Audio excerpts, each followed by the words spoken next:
dalam menindaklanjuti Astacita Presiden Republik Indonesia terkait upaya menuntaskan dan penanganan masalah narkoba dari hulu hingga ke hilir, Polri melalui Direktorat Tindak Pidana Narkoba Bareskrim Polri melakukan tindakan preventif strike dengan mengungkap clandestine lab yang berada di Bali pada 19 November 2024. Pengungkapan clandestine lab atau laboratorium produksi narkoba yang berada di Bali ini merupakan jaringan produksi narkoba terbesar di Indonesia dan merupakan pengungkapan pertama laboratorium hasis di Indonesia.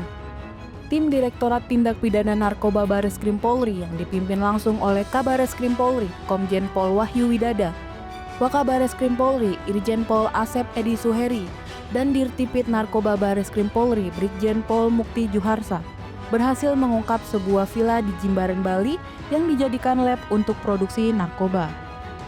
Dalam penggerebekan yang berjalan dramatis tersebut, Direktorat Tindak Pidana Narkoba Bareskrim Polri menemukan sejumlah unit alat produksi narkoba, bahan baku pembuatan narkoba, dan beberapa narkoba berjenis hasis dengan kemasan silver dan emas.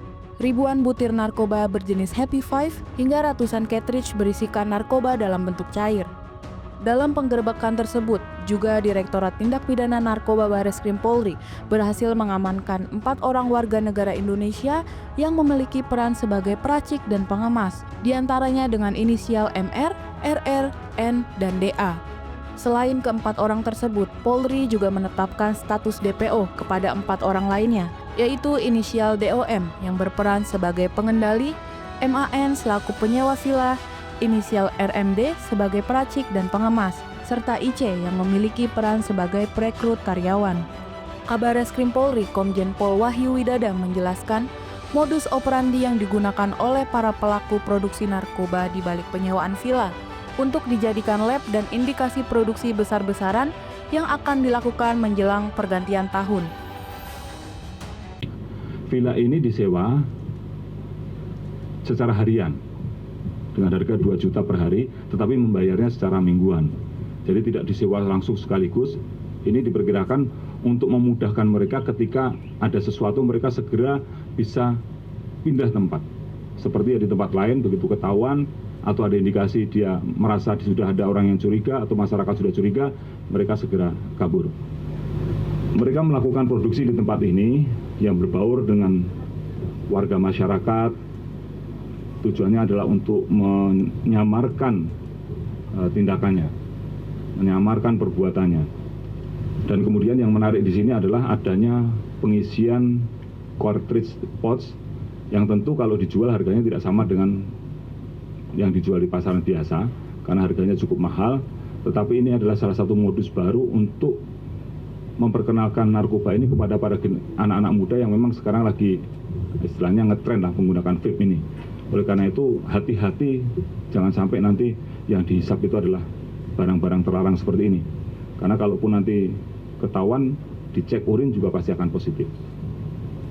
Ini adalah salah satu metode atau strategi yang digunakan oleh para pelaku untuk mempermudah pemasarannya. Kemudian rencananya akan diedarkan di Bali dan Jawa serta beberapa tempat lainnya, termasuk juga nanti akan dikirim ke luar negeri. Dan terutamanya ini akan diproduksi secara masif. Ada rencana mereka untuk memproduksi ini dalam jumlah yang lebih besar lagi, khususnya menghadapi perayaan Tahun Baru. Oleh karena itu kita bisa segera lakukan pencegahan dengan melakukan penindakan. Dengan pengungkapan clandestine lab yang sudah beroperasi selama kurang lebih 2 bulan ini, Kepolisian Republik Indonesia berhasil menyita barang bukti senilai 1.512.408 juta rupiah sehingga dapat menyelamatkan 1.490.000 jiwa dari bahaya narkoba. Terhadap para tersangka yang sudah berhasil ditangkap, Polri akan mengenakan hukuman maksimal hukuman mati atau penjara seumur hidup dan menjatuhi pasal tindak pencucian uang.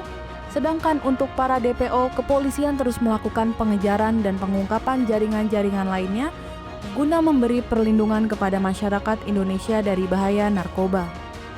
Direktorat Tindak Pidana Narkoba Bareskrim Polri melaporkan untuk Polri TV.